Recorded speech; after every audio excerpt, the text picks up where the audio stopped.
नमस्कार, आप देख रहे हैं आपका न्यूज। 9 इंच ज़मीन को लेकर जिला प्रशासन ने दलित विकलांग के मकान पर चलाया बुलडोजर।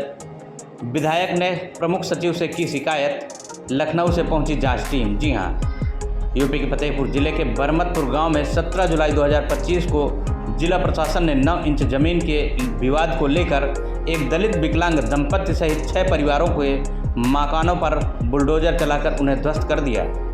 पीड़ित निर्मला देवी ने बताया कि उनकी भूमधरी जमीन पर 25 वर्ष पहले प्रधानमंत्री आवास योजना के तहत कॉलोनी पास हुई थी, जहां 5 भाइयों का परिवार रहता था। प्रशासन ने ग्राम समाज की जमीन पर कब्जे का हवाला देकर बिना उचित नोटिस के कार्रवाई की है, जिसमें खाने पीने का सामान और मोटरसाइकिल मलबे में दब गए। बारिश में भीगते पीड़ित परिवार का वीडियो वायरल होने पर मामला तूल पकड़ा। बिंदकी विधायक जय कुमार सिंह जैकी ने अधिकारियों को तानाशाह बताते हुए प्रमुख सचिव मनोज कुमार से शिकायत की और कार्रवाई की मांग की। सपा नेता सुशील दोषी ने पीड़ित परिवार को 50,000 रुपये के आर्थिक मदद की और योगी सरकार पर दलितों को बेघर करने का आरोप लगाया। उन्होंने दोषी अधिकारियों के खिलाफ कार्रवाई न होने पर धरने की चेतावनी दी। प्रमुख सचिव ने लखनऊ से आई जांच टीम को मौके पर भेजकर रिपोर्ट मांगी है, पर जिला अधिकारी ने इस मामले पर चुप्पी साधी है। यह घटना प्रशासनिक पारदर्शिता और दलितों के प्रति संवेदनशीलता पर सवाल उठाती है, जिससे योगी सरकार की छवि पर असर पड़ सकता है।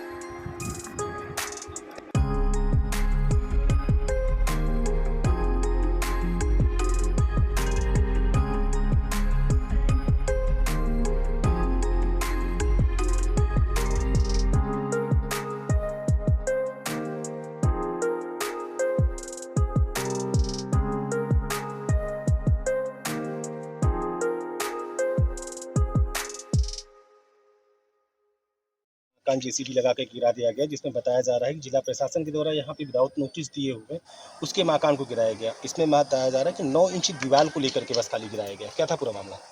प्रोग्राम यही था, 9 इंच को मतलब ये ज़्यादा बता रहे थे अधिकारी, लेकिन 9 इंच गिराने को कहकर गिराया। जिला प्रशासन 9 इंच के लिए? हाँ, वो नायब तहसीलदार जो है क्या कह रहे थे? 9 इंच का हम मात्र गिराएंगे। तो पूरा मकान गिरा दिया? पूरा मकान गिरा दिया। तो क्या ये दंपति दोनों विकलांग है क्या? जी, विकलांग। तो क्या ये सरकारी जमीन पे मकान बना रखे थे क्या? नहीं, अपनी भूमधरी में बनाए हैं। ये इधर हरजन आबादी, तो इनका दो ओम प्रकाश का, इनका दोनों का विवाद चल रहा है। अच्छा, वो इस बार लेना चाहते तो आज की चला मुकदमा, आज की बिहार कंपनी से स्टे करवाया। कौन? ओम प्रकाश। अच्छा, तो ये तो जमीन तो अभी भी खाली पड़ी थी, पर यहाँ पे मकान गिरवाने का क्या उद्देश्य था? गिरवाने का उद्देश्य हुई था, नाजायज आदेश करवा दिया कि रास्ते में बना। इस रास्ता है, लेकिन उस रास्ते से कोई वास्ता गरज नहीं। रास्ता में ये बन गया। ये इधर आबादी खारिज है, इधर 4 बिसवा आबादी मौजूदगी में, ये आबादी इससे आबादी से निकाल दिया गया है रास्ता। नहीं तो आपने पट्टा भी तो किया था इन लोगों को? पट्टा नहीं है किसी को, ऐसे ही पड़ी विवाद मचता रहा तो पट्टा नहीं करने को मिला।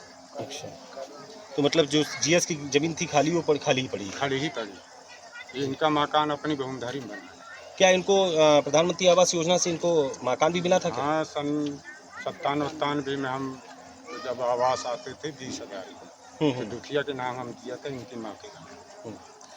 ये अपने 5 बच्चों के हिसाब से पूरी सल्लक दीवान बनवा लिए थे अपनी भूमधरी। क्या नाम है प्रधान जी आपका? जगरू पूर्व प्रधान है। पूर्व प्रधान था पूरा मामला? जी सर, हमारा मकान गिरा दिया थोड़े से, जो रोड की बदौलत इसी वजह से गिरा दिया गया। मेरे छोटे छोटे बच्चे, एक लड़की, 2 बच्चे हैं छोटे छोटे। 9 साल 8 साल हो गए मेरे आदमी को एक्सपायर हुए, रोशन को। अब मैं उसी की पत्नी हूँ। मेरा आदमी एक्सपायर हो गया, तो जब मैं रहती थी मेरे बच्चे हैं तो मैं पावन ऊपर रहती थी, दरोगा सिपाही को मतलब कानों के लिए हमारा घर न रहने तो चौकी ने कहा। नहीं तो आपकी भूमधरी पे आपका मकान बना था, फिर भी आपका मकान गिराया गया? हाँ जी सर, हमारा भूमधरी में मकान हुआ है। भूमधरी से ही हम मेन रोड ही दिया है, फिर भी हमारे मतलब कोई नहीं माना है प्रयासन। क्या कह रहे थे? कह रहे हैं हमारे भैया हमको उठा के चरपहिया में डाल लिया, हमको कढ़ील कढ़ील के पीछे भगा दिया। मतलब तानाशाही से पूरे मकान पे हाँ बुलडोजर जी चलाए सर, गए। जब रेसिपी चलने लगी तो हमको कढ़ील के बाहर डाल दिया। हम जब पूरा घर हमारा भर भरा गिरने लगा तो हम दौड़ के फिर आ गए, तो फिर भी नहीं माना है। क्या चाह रहे हैं अब आप? हम तो चाह रहे हैं जैसे हमारा मकान बना हुआ है वैसे हमको बना के दिया जाए। हम मेरे छोटे छोटे बच्चे हैं उनको रहने को सुविधा दिया जाए। रहने के लिए कोई ठिकाना है नहीं, अभी अब? हमको अभी कोई ठिकाना नहीं है। प्रधान ने हमको पंचायत घर में बहन है पंचायत घर में तो उन्हें रहती, खाने को भी कुछ नहीं है। छोटे छोटे बच्चे आज 5 दिन हो गए मेरे भूखन मर रहे हैं। पूरा परिवार 5 देवरानी जेठानी हैं। अब 5 में बच्चों सबके छोटे छोटे हैं, 2-2, 3-3 सब लोग भूखे मर रहे हैं। तो यहाँ पे 4-4, आज 5 अधिकारी भी आए थे लखनऊ से, तो उन्होंने क्या आश्वासन दिया? जी सर, कहें अभी जा रहे हैं, वो करेंगे, हम आके कार्रवाई करेंगे। कार्रवाई करेंगे। तो जो दोषी अधिकारी हैं उन लोगों के खिलाफ क्या चाह रही हैं? हम उनको इनसे भगाया जाए। कार्रवाई हो। हाँ, क्या नाम है आपका? रानी देवी रानी। मामला सर हम जब आए थे तो क्या कहते हम JCB चलाए थे, हम अंदर घुस रहे हैं तो अंदर जब घुस रहे हैं तो हमारे डंडा मार मार के बाहर निकाल रहे हैं। कह रहे हैं आप बाहर निकलिए, हमारे आदेश हो चुका है DM साहब के पास, जब भी गिराया गया है। तो हम कहे जब DM साहब के पास से आदेश हो गए हैं तो हमको सामान निकाल लीजिए। अपने छोटे छोटे बच्चों को हम क्या खिलाएं, भूखे मर रहे हैं। हम कहाँ रोड में लेटे थे, वो पन्नी बिछा रहे थे, इधर पन्नी बिछा रहे थे। धूप इतनी हुई, बारिश इतनी खा रहे हैं, सारे लोग हम बुखार में पड़े हुए। नहीं तो ये जिला प्रशासन ने आपने जब शिकायती पत्र दिया था तो DM ने तो आश्वासन दिया था ना कि मकान नहीं गिराया जाएगा। हम गए थे नोटिस लेकर, दो लोग हाँ। गए थे तो ये कह रहे थे DM साहब कह रहे हैं कि जाओ आप घर जाइए, तुम्हारे मकान नहीं गिरना चाहिए, आदेश नहीं दिए। तो 9 इंच की खाली जमीन को लेकर के आपके मकान को गिरा दिया? 9 इंच जमीन की वजह से गिरा दिया। अब अपनी जमीन से हम अपने चक्रोट निकालते। मतलब आपने अपनी जमीन से ही रास्ता दे रखा? हाँ, रास्ता दे रखा। तो फिर आपकी फिर जमीन क्यों इस जगह पे गिराया गया? क्या रीजन था? कह रहे हैं कि ये इस बार हमारा मकान है। कौन कह रहा था? पता नहीं, जमा कह रहे हैं हमारा यहाँ मकान था। तो ये GS ग्राम समाज की जमीन है? ना जी नहीं, हमारे खेत है, भूमधरी की जमीन। ये आपकी जमीन, ये भूमधरी है? हाँ, भूमधरी है, खेत में। तो पति पत्नी आप दोनों लोग विकलांग हैं? दोनों लोग विकलांग हैं। हमारी एक छोटी सी वो बच्ची है। क्या नाम है आपका? महाराजिया देवी।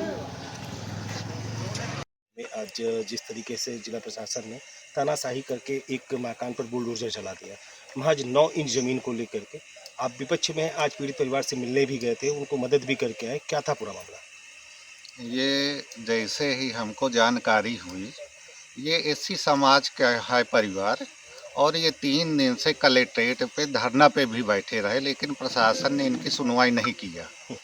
इनका जब हमको जानकारी हुई तो बरमतपुर गांव हम गए और उनके घर हमने देखा कि एक सरकारी कॉलोनी समाजवादी पार्टी के सरकार में ही बनी थी और केवल 9 इंच ग्राम समाज में ज़मीन आ रही थी, लेकिन प्रशासन ने इनकी कुछ सुने नहीं। और यहाँ तक कि वो परिवार जो पूरा विकलांग है, परिवार ये नहीं कि एक सदस्य विकलांग हो, पूरा परिवार विकलांग है, उनको सामान तक निकालने नहीं दिया और उनका पूरा जो है घर गिरा दिया गया JCB मंगवा करके, किसी की कुछ सुने नहीं है। इस सरकार में जिस तरीके से तानाशाही, क्योंकि यहाँ पे उनके ही भाजपा सरकार का ही एक विधायक ने, उसने ये भी कहा है, जो मौजूदा विधायक मौके पे यहाँ पे बिल्की विधायक है, कि तानाशाही रवैये से इस तरीके का कार्य किया गया, उसको लेके कैसे देख रहे हैं? देखिए, सरकार तो उन्हीं की है। अब अगर वो अपनी सरकार पे ही आरोप लगा रहे हैं, जब उनकी ये सोच है तो विपक्ष के लोग हैं या विपक्ष के जितने भी हैं उनके साथ क्या होता होगा, उनकी कितनी सुनी जाती होगी, उनके साथ कैसा होता होगा, ये तो आप लोग जानते होंगे और जनता इसका जो है जवाब 2027 में ज़रूर देगी। पर जिस तरीके से देखा जा रहा है कि एक अधिकारी ने पहले उसको आश्वासन दिया था, DM के पास भी उनके परिवार का ये कहना रहा कि वो लोगों को जब नोटिस मिली वो वहाँ पे गए हुए थे, नोटिस के बाद DM ने उनको आश्वासन दिया था कि उनके मकान नहीं गिराया जाएगा, पर बिना नोटिस चस्पा किए हुए और मकान को अचानक गिरा देना, पीड़ित परिवार जो कि आज पूरी तरीके से भूमिहीन हो चुका है और वहाँ पे तिरपाल डाल करके रह रहा, तो उसको किस तरीके से आप इसकी आवाज़ उठाएंगे, क्योंकि आप समाजवादी पार्टी से हैं? हम समाजवादी लोग हैं। हम तो जैसे वहाँ पर गए थे, उस परिवार की 50,000 की नगद हम उनकी आर्थिक सहायता करके आए हैं, क्योंकि वो रोड में थे, ना उनके पास खाने का था ना बिस्तर का था, केवल रोड में पड़े हुए थे। और रही बात डीएम साहब के आश्वासन की, तो केवल आश्वासन ही तो मिला। जब 2 दिन पहले गए थे तो क्या उनके खिलाफ कुछ ऐसी कार्रवाई हुई? तो आश्वासन तो चल ही रहा है, चाहे सरकार हो चाहे शासन प्रशासन हो, केवल आश्वासन ही तो दे रहा है और कुछ तो हो नहीं रहा है। पीड़ित परिवार के साथ आप क्या करेंगे? देखिए, पीड़ित परिवार, क्योंकि एससी समाज का पीड़ित परिवार है और इस सरकार में अगर सबसे ज़्यादा किसी के साथ अन्याय हो रहा है तो वो एससी समाज के साथ हो रहा है। हम उनके साथ खड़े हैं और ज़रूरत पड़ेगी हम हर तरह के धरना प्रदर्शन करेंगे और उनकी हर तरह से मदद करेंगे। हम उनके साथ समाजवादी लोग खड़े हैं और हर तरह से उनकी मदद करेंगे। क्या नाम है आपका? सुशील पटेल दोषी नाम है मेरा। मैं 2022 में चुनाव भी लड़ा था बसपा का, और मैं लोकसभा में समाजवादी पार्टी में आया और अब मैं समाजवादी पार्टी के लिए काम कर रहा हूं। मुझे अखिलेश यादव जी की, राष्ट्रीय अध्यक्ष जी की पीडीए विचारधारा बहुत अच्छी लगी। उसी विचारधारा को देखते हुए मैंने समाजवादी पार्टी ज्वाइन किया था। बिनकी विधानसभा के गांव बरमतपुर में एक दलित परिवार के साथ एसडीएम सदर के द्वारा गठित की हुई टीम के द्वारा दलित परिवार के घर को गिराया है। वो दलित के साथ साथ दिव्यांग भी है। इस घटना को लेकर के आज मैं मुख्य सचिव मनोज कुमार सिंह जी से मिला और उनको जब इस घटना के बारे में मैंने विस्तृत जानकारी दिया तो उन्होंने कहा कि क्या माननीय योगी सरकार में इस तरीके किसी दलित के साथ घटना हो सकती है, जो अंबेडकर जी के सिद्धांतों पर चलने वाली सरकार हो और उस सरकार में दलित के साथ ऐसी घटना हो सकती है। इस बात को सुनते ही उन्होंने तत्काल प्रभाव से अपने डे अफसर को बुलाया और कहा कि तुरंत यहाँ से लखनऊ से सीधे बरमतपुर गांव जाकर के पूरी घटना स्थल की विस्तृत जानकारी करके मुझे शाम तक मेरी टेबल पर रिपोर्ट होनी चाहिए। मैं आप सभी कार्यकर्ता बंधुओं से कहना चाहता हूं कि आप सभी लोग उस गरीब परिवार की मदद के लिए, जो आदमी आज पीड़ित है, आज उसका पूरा घर गिरा दिया गया है, 3 बजे के लगभग लखनऊ से टीम वहाँ उनके बरमतपुर गांव पहुंचेगी। सभी कार्यकर्ता बंधुओं से केवल हाथ जोड़ करके विनम्र अनुरोध है कि उस गरीब दिव्यांग परिवार को मदद के लिए आप सभी पहुँचें और जो अधिकारी वहाँ पे पहुँच रहे हैं उनको जांच पर सहयोग करा करके बिल्कुल स्पष्ट जांच कराएं ताकि दोषी अधिकारियों पर कड़ी से कड़ी कार्रवाई हो सके। आप सबको से यही अपील करते हुए धन्यवाद।